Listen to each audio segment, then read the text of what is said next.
This summer, Prime Video takes you back before Legally Blonde, before law school, and into the world of Elle Woods in high school. Set in 1995, this Gemini vegetarian knows exactly who she is until her family moves from Bel Air to Seattle. Packed with iconic fashion, 90s nostalgia, and a throwback soundtrack, Elle proves one thing. Law school was hard. High school was harder. From the world of Legally Blonde, watch Elle, a new original series only on Prime Video. Watch now.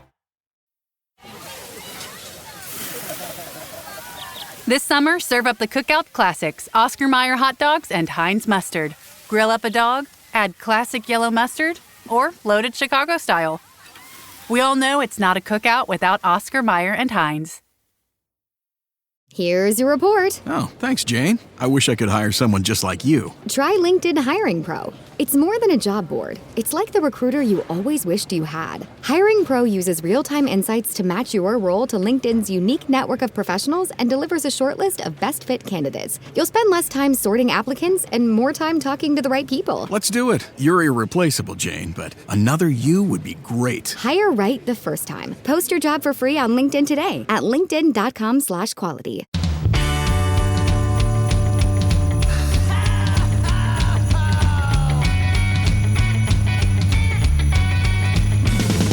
There's a party each and every year on Christmas Eve, where the fun and cocktail shrimp don't seem to end.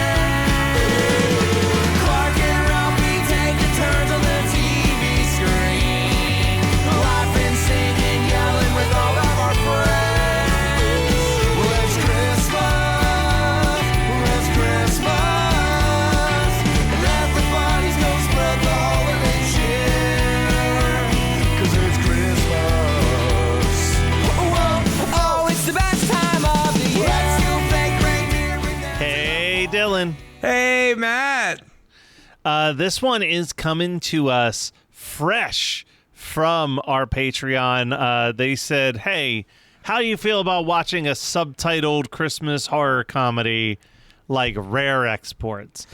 Dylan, what's your history with Rare Exports? I love this movie. So this is a movie that was in, I don't remember what magazine it was, but some Fangoria, like back in late 2000s,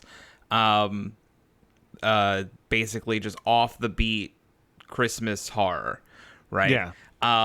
Honestly, I've held off on this one because I know that you love to put all of our Christmas horror within that month of October. So whatever I do. This was a rare, hey, the fans are asking for it, let's give it to them. Listen, type I'm situation. for it. I'm for it. I do really enjoy this movie. I will say that, and we'll get into it definitely, that the first time I watched this movie, I enjoyed it more than frequent rewatches. And I'll explain why when we get into the movie itself. I do know that this is also based off of a short film, and apparently there was a sequel short film. I don't think I have seen those. But yeah, this is just one that whenever I would look for alternative, like, Christmas horror, this was always on the list. And it's really enjoyable and funny too. This was my second time watching it. The first time I got it, which I think says a little bit about how hard it was to find this movie at the time. It was my freshman year of college, and someone gave me a bootleg of it and said, "You've got to watch this. It's wild." And I put it on, and it, at that point I was like, oh, man, I gotta sit here and like actually stare at the screen to figure out what, like, you know what I mean? Like, I was always just like movie on in the background while doing work, and this was like a film with subtitles, so I kind of had to like stare at it. Yeah. So I think that this was kind of the slightly more attentive watch that it got from me. I didn't love it, but I just, me, I'm real weird about the blend of Christmas and horror. Yeah. I'm real picky on it, and I just, this is like just a kind of, this is basically a Krampus story. It's not, but it's like close enough to a Krampus. Yeah, that's kind of what it more becomes. Also, while it is like comedy, it is bleak. That's another big strike for me is, me, like I want either, It's so weird though, because then my number one like Christmas horror movie is Black Christmas, which is like bleak, nihilistic, all of those things. Because I think that when we hear horror comedy, like, I don't know about you, but if I'm watching a horror comedy, I'm more of I like comedy horror. Well, like, here's a prime example. I just responded to someone messaged me and was like, "Have you seen the new Evil Dead trailer?"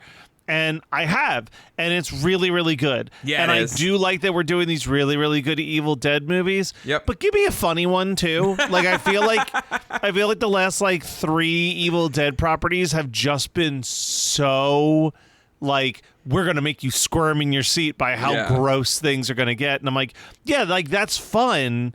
But, like, give me also, while you're giving me that, like an Ash versus the Evil Dead or a Dead by Dawn or an Army of Darkness where it's like a little silly. That's what was nice for a while there, because we were kind of getting both with the Evil Dead movies and then Ash versus Evil Dead. And now we do just have kind of the darkness. But yeah, I think it's that, like, when I feel horror comedy, I want things to be more fun and not be as bleak as some things tend to get. For example, Better Watch Out. Yeah. Everybody, listen, we've gone on record of saying, like, I kind of get it. It is fun, I guess, but it's also like just super bleak, and I'm not for it. And this movie kind of does the same thing. Especially, like, I know the ending at the time maybe like produced a chuckle, but as I'm watching it now, I'm like, that's human trafficking. This is horrifying. And we'll get into that as we go. I do also think that it's one of those, this is a Finnish film, right? Mm-hmm. And I think that this is one of those circumstances where I don't want to say the humor is lost in translation, because it is like a chuckle-worthy movie, but you're seeing, it's part of what's cool about when you watch foreign films, right? Like, you see a whole different style of filmmaking country to country. And like this movie does have like some interesting cuts and some interesting camera shots. It's not, it for what it is, which is like an 82-minute Christmas horror comedy.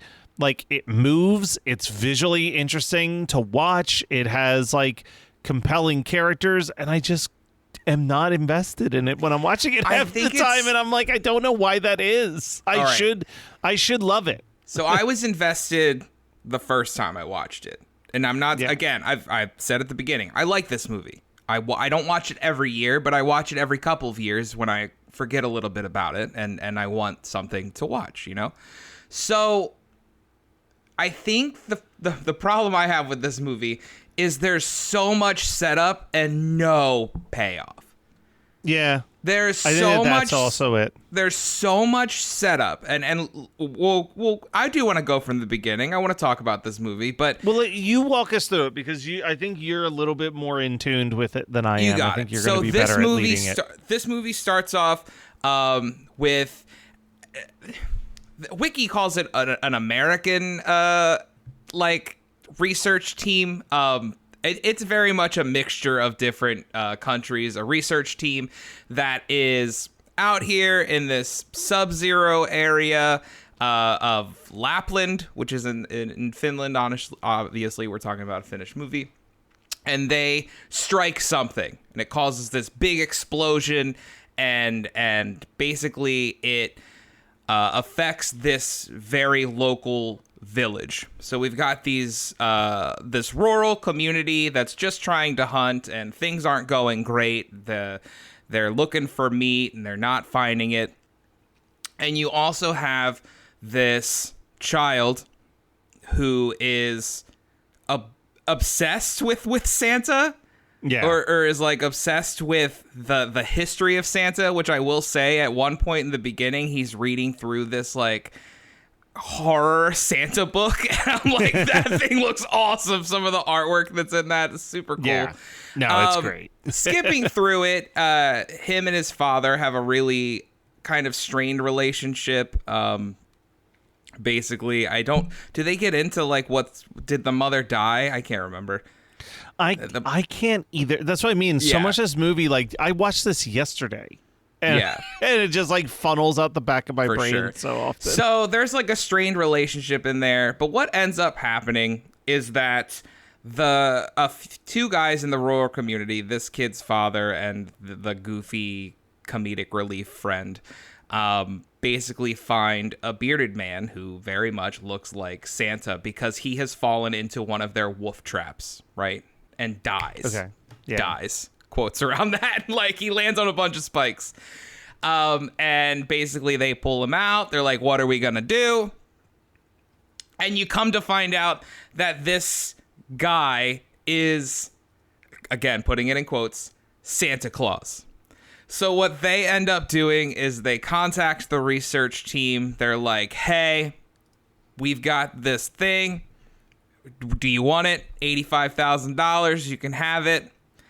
The guy's like, bro, that's not Santa. That's one of his helpers. And you find out that there's like thousands of these like skinny old bearded men who are the quotes elves, right? And what the research team has actually discovered encased in ice is a Santa Krampus-like creature. Gigantic. Huge. Yeah. And I will tell you, Matt Kelly, that when I first watched this movie, I was like, I can't fucking wait till that thing thaws out. Like, that's going to be so cool. And spoilers, that thing never thaws out. Yep. They do not do anything with it. And I think that's the part that makes me not enjoy this movie as much as I would. Because It feels like so much unfulfilled build. promises. Exactly. Yeah. Exactly. This episode is brought to you by Accenture. When your advertising operations fall out of sync, everything else follows.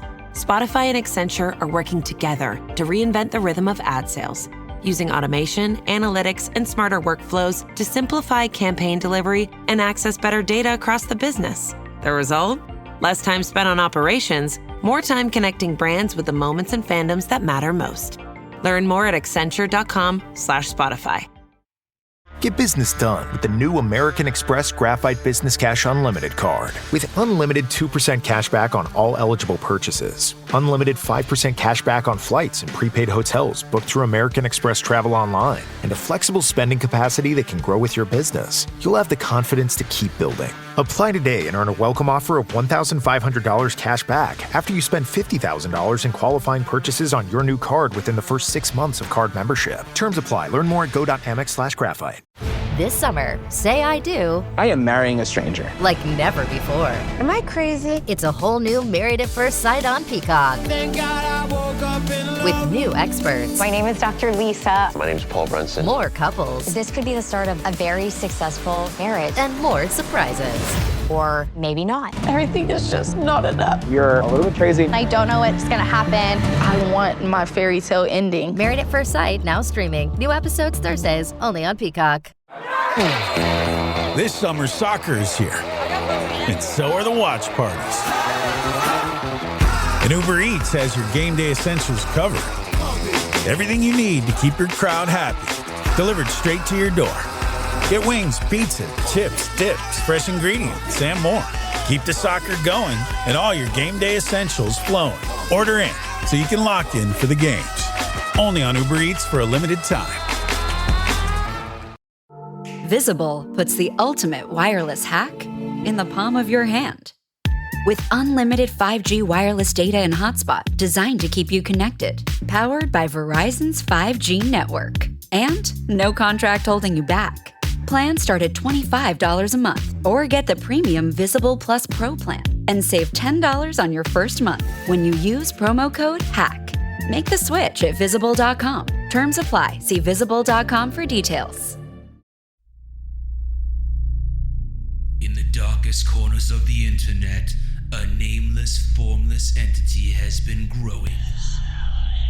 No one dares question where it was created or what it wants, but those who have been entranced by its musings chant its blood-curdling name in unison. Horror Movie Night!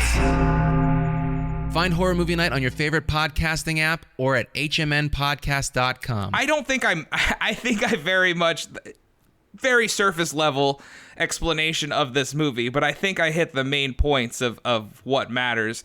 At the end of the movie, spoilers for Rare Exports, you're either going to watch this movie or you're not. They basically decide to box up these little helpers and send them all over the country to be Santas, to be mall Santas and shit after they put them through some training. So, I mean, it is funny, but at the same time, that's freaking bleak, dude. Yeah. Yeah, it's funny to everybody but the helpers. Yeah. I don't think, and it's hard to do in 80 minutes. I want more explanation. I want more, like, yeah, where did these things come from? What is that thing that's frozen and encased in ice? Okay, so we're not going to show the thing frozen and encased in ice. We're just going to kind of like blow it up and stuff.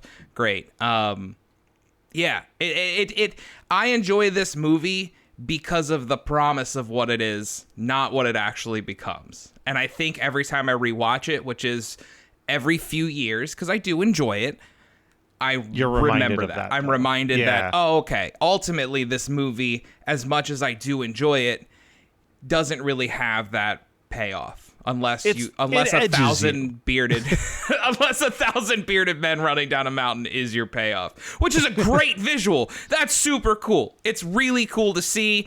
It does create that tension. I think it's very. It is scary at moments when they're about to make the trade-off and all of the lights cut out and he's like, it's the helpers, and I'm like, what? This is crazy. But again, I'm a sucker for a giant monster in a movie. Don't show me the frozen giant monster and not then give me that giant monster. And then, don't give you the giant monster.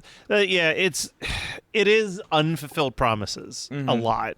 And I think that's why I keep walking away from it being like, man, because this happens a lot with horror movie night. Like, you watch a movie and then you imagine like, oh man, if they just made like this little tweak or did this thing like slightly differently, what a better experience it would be. Because if this movie turns into like Ice Block Thal's giant mountain of man Santa creature just wreaks havoc across Research Center, like fuck yeah, but like it isn't that. No.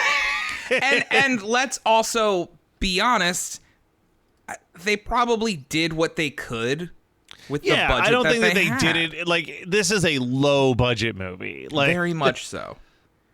Yeah, and you run the risk if you can't do the thawed monster right, you run the risk of this looking more like a sci-fi original. Yeah. No, I don't think that they were making this movie and being like, one day some guys are going to have a podcast and this is going to really piss them off. Yeah. I'm let's not pissed do off. it. I'm fine. Let's do it. Let's see how angry we can make them. It is very much of that. It was 2010s. We were very much getting the, hey, we're going to make indie movies that hint at a larger world, but we can't really show that larger world. Now, granted, I enjoy that. I think it's a great way to get around the restrictions of a tight budget. But maybe it's a good problem that I'm invested in this world that you've created and this creature that you created, that I'm now like, okay, give me a little more. Like just a little more, just a little bit more of a taste. Yeah. You seem like, this is fine. This was one of the most this is fine things I've watched in a long time. Really? I've been crushing TV right now. Yeah. Right. Like, I had to pause watching Widow's Bay to put this on, and I was like, that's unfortunate. What a step down. So good. Widow's Bay from is just so like good. top tier spooky TV. Yeah. How bad did you want a Christmas episode to happen? Oh my God, buddy. Yeah, same.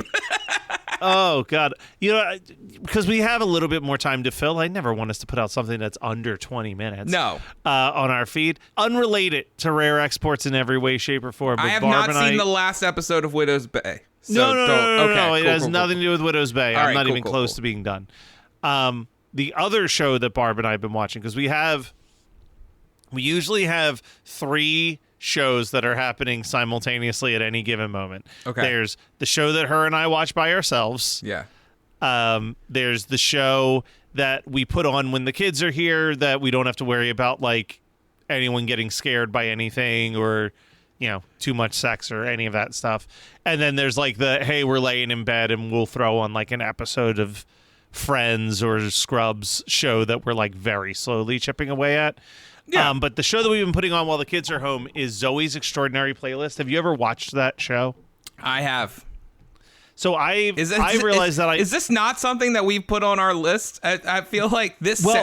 Either we've watched an episode or you've told me about this show multiple times. I must have told you about the show because I didn't realize this. I knew that they aired 2 seasons. They got canceled on a cliffhanger, and that at some point a movie was produced to wrap up everything.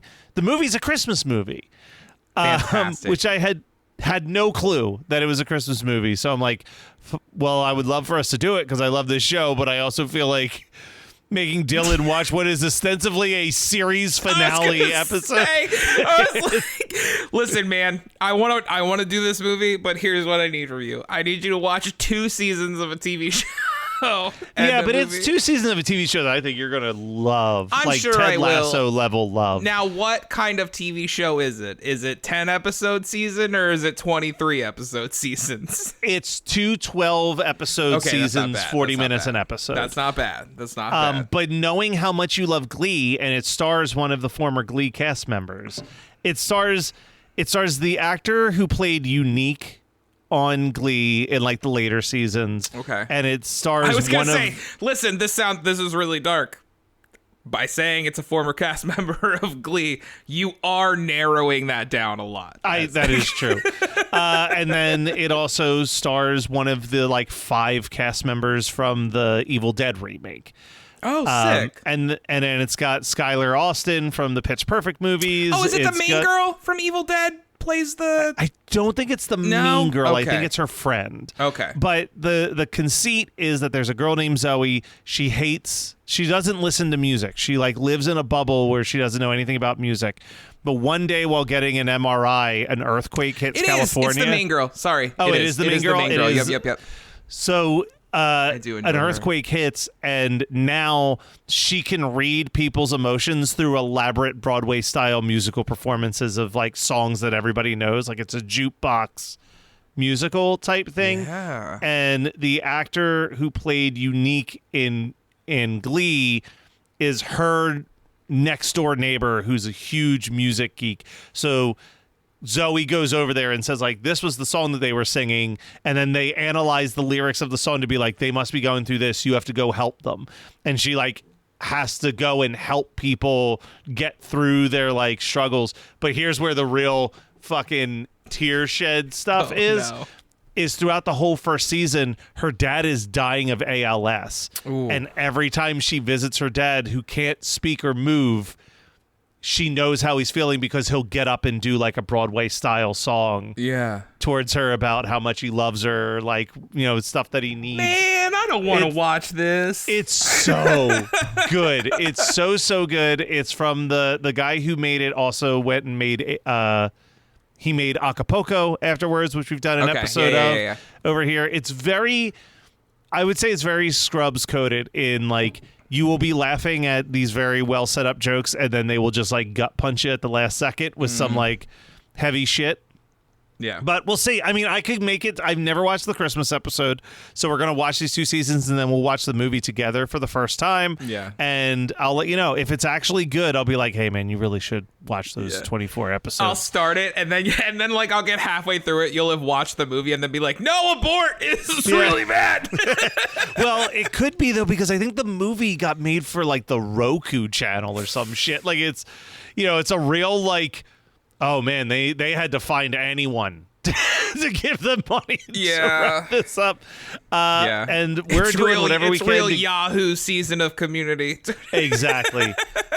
And that's 20 minutes. Great episode. Listen, I'm so sorry to listen to the Patreon viewer that decided on Rare Exports. I really do enjoy this movie. Like, final thoughts. I like this movie a lot. There's just not much to say. It's kind of like the rundown that I gave. I mean, there's some good quips back and forth.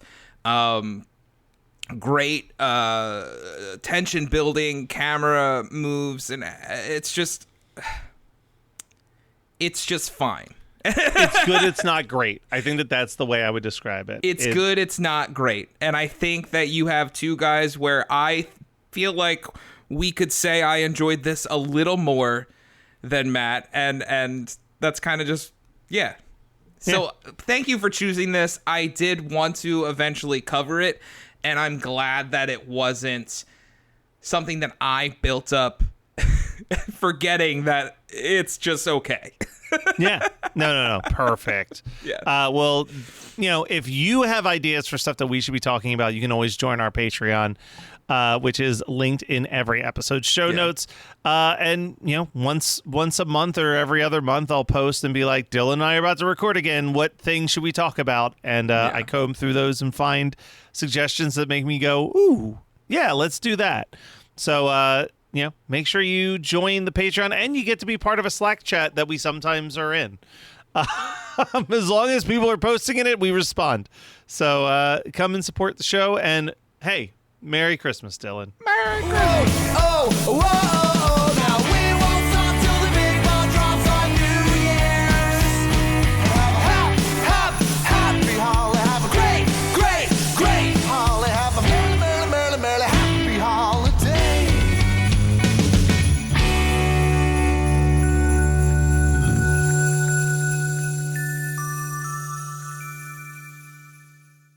Stitch Fix. Stop shopping. Get styled. Not today, sweatpants. Somebody's wearing jeans that fit. Wow! No photos, please. I'm just a regular dad who happens to have a stylist. I really look my best when someone else makes the decisions. Hey, we can all see you two-way mirrors.